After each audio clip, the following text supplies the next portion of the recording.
நபிகள் நாயகம் ஸல்லல்லாஹு அலைஹி வஸல்லம் தன் மனைவியர்களை உற்சாகப்படுத்துகிற வாழ்க்கை.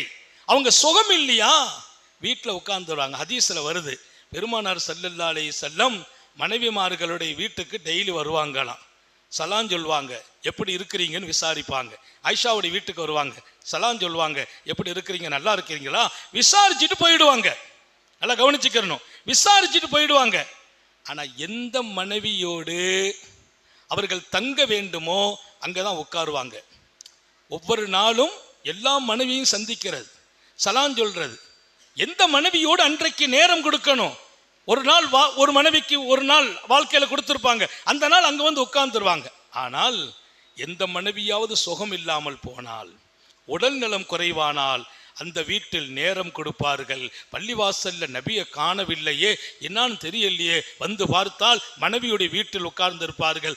ஏன், என் மனைவி இன்று கொஞ்சம் ஆரோக்கியம் குறைவாக இருக்கிறார்கள். அவர்கள் சுகக்குறைவு வந்தால் அவர்களை தன் மடியிலே படுக்க வைத்து ஆறுதல் சொல்லி அவர்களை சமாதானப்படுத்தி அவர்களின் நோய்க்கு மிகப்பெரிய பலமாக ரசூல் இருப்பார்கள்.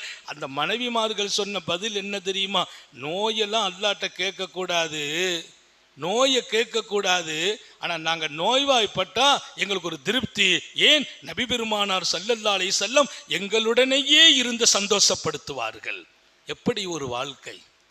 கணவன் மனைவிக்கு இடையே இருக்கக்கூடிய அன்புதான் ஆழம் பலம் என்கிறோம். ஏன், அது இருந்தாதான் மனைவி கஷ்டப்படும் போது தாங்கி பிடிக்கும் கை வரும், அவங்க துயர்படும் போது தூக்கி நிறுத்துகிற உள்ளம் வரும்.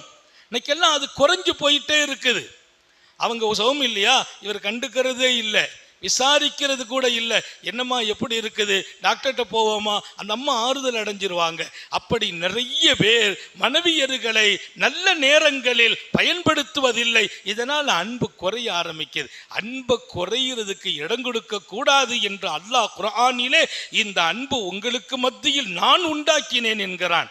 அந்த அன்பை நம்ம பாதுகாக்கணுமா இல்லையா?